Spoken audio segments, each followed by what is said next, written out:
Retailers and restaurants across Australia are hoping to remove penalty rates for workers. Food outlets have lodged an application with Fair Work Australia to pay extra only if a worker is on a 6-straight shift, regardless of whether it's a weekend or a public holiday.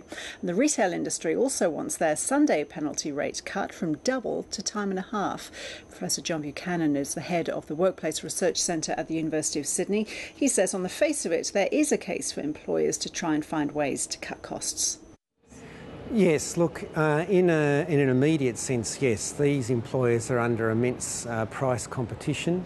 The discretionary expenditure of many families is falling, so if they can reduce their cost structures, it will make a major difference to their capacity to survive.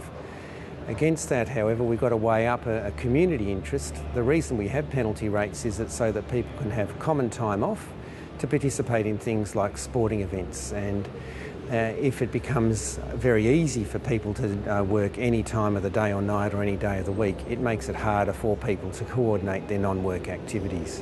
There's a risk for employers that staff will simply leave because penalty rates are a big reason why they took the job in the first place.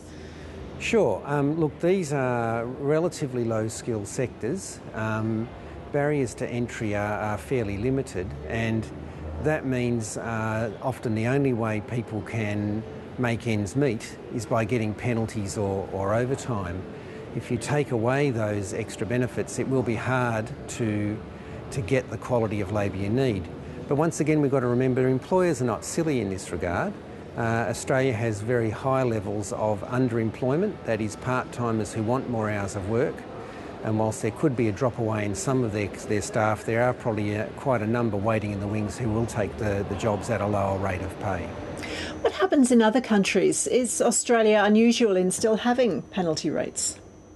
Look, Australia has a very high level of labour standards compared to those in many other countries, especially in the English-speaking world. Countries like the UK and the US have very weak working time regulation. Those countries have modelled their labour markets on their capital markets, and it's now well recognised that the UK and the US are basket cases as economies in the Western world, and I think we should be careful replicating the models there.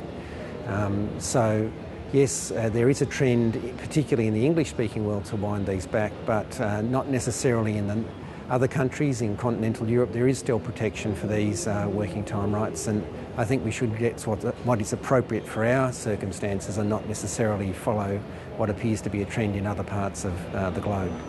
John Buchanan, thank you. Thanks for having me.